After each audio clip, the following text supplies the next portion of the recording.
We noticed every 3 months Rahul Gandhi travels across the border somewhere, either Vietnam or in Europe, in old Soviet Union country, and he comes back with a new agenda. And this has been happening every 3-4 months for over 4 years since he started the Bharat Jodo Yatra. In Bharat Jodo Yatra, there was a guy, Salil Shetty, who was with him, who is known for his anti-Indian stance. And guess who he works for? He works for George Soros. We all know George Soros' anti-Indian stance, anti-national stance to India and Narendra Modi. He hates Modi ji because Modi ji for him is Hindutva and he doesn't want to have anything to do with Hindu. So every time when I say this, India's biggest threat is not Pakistan, it's not China, it's not terrorism.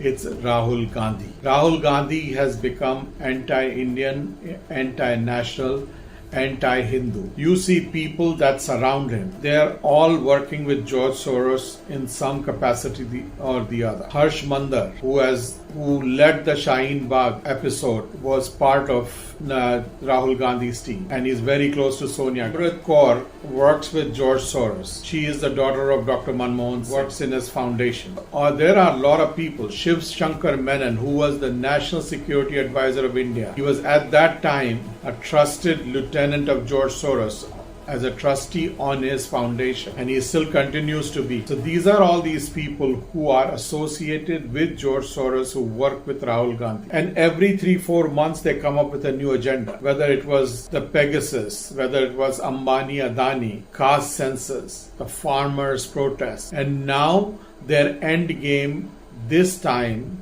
is the vote chori campaign.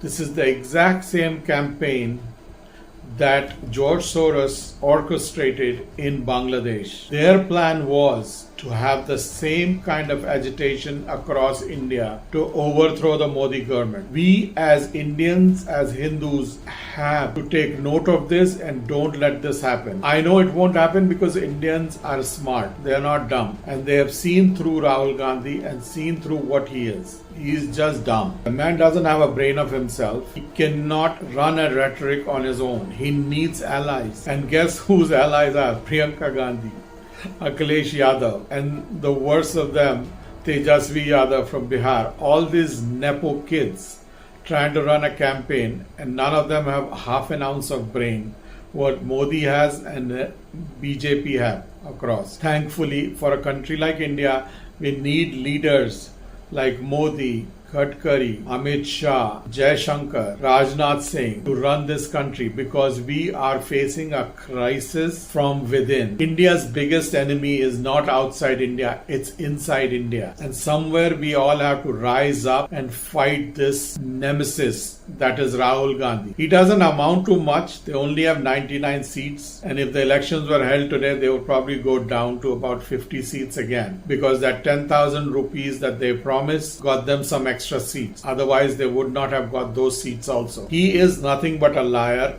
All his rhetoric is basically shoot and scoot kind of thing. He comes up with a rhetoric, he has nothing to back it up, there are no facts attached to it, and he just starts spewing crap. And then when it runs out, he goes to Vietnam, he goes to somewhere in Europe, meets with George Soros again and his team. Now George Soros, his team, they come up with another attack item. And they involve people like Dhruv Rathi, they involve people like other journalists that are there. The guy from India Today, I forget his name. All these people, again, they all start driving the agenda. And if you see, they say the same things over and over again, just to get it in our minds. So please, as an Indian, as a Hindu, I am begging you, don't listen to this rhetoric. This vote chori thing is nothing but a hogwash. There is nothing, no truth to it. It is just one of these agenda, and I will write it down and guarantee you, within 6 months he will come back with another agenda, which after they lose the Bihar elections, there will be another agenda that he'll come up with, thought up by the George Soros think tank. So let's